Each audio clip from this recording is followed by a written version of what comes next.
Hi, I'm Cheryl from Golden Threads, and I wanted to talk with you today and show you two different methods that I use to mark my quilt tops. And you can use these techniques whether you're a sit-down quilter or whether you're a long-arm quilter.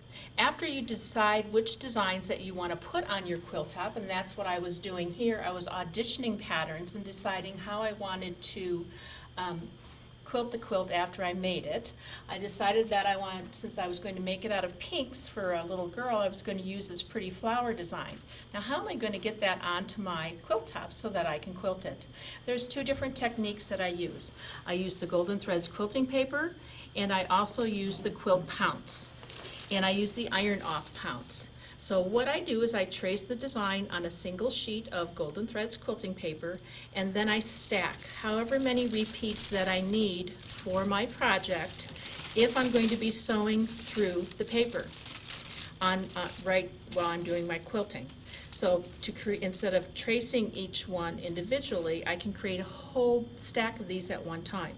So again, you simply trace your design, stack your paper, and needle punch this on your sewing machine with a large needle and no thread.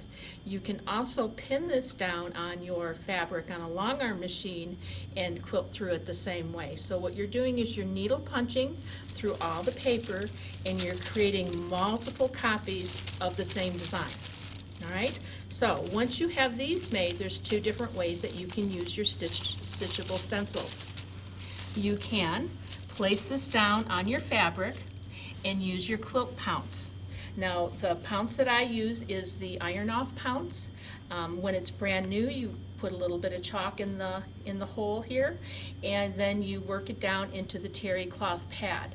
And I know this is called a quilt pounce, and a lot of quilters don't realize that you don't actually pounce with it. You rub or swipe over your fabric or over your paper. So this is the motion that you use, and you just cover this lightly, and your design pops through the holes. And then that's what you will use when you free motion quilt. Your design is marked. Now like I said, this is the iron off pounce, so you're going to be able to handle this when you're quilting on your sit down machine, and it's not going to bounce away when you're on your long arm. When you want it to go away, you apply a little bit of heat or steam to it, and it disappears.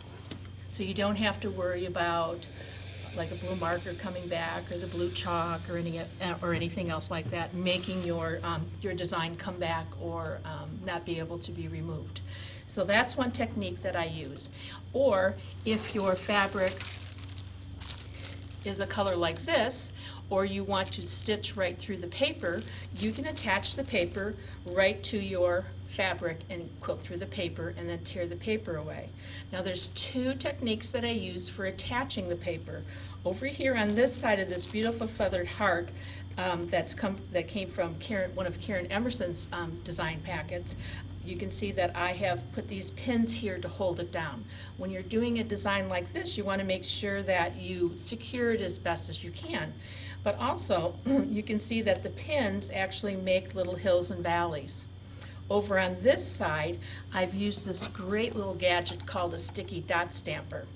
And how you use the sticky dot stamper, you simply, I've already sticky dotted this, so you push down and it releases a little double-sided sticky dot that you just press down on your fabric then, and this stays nice and secure on your fabric, and you can reposition it over and over again.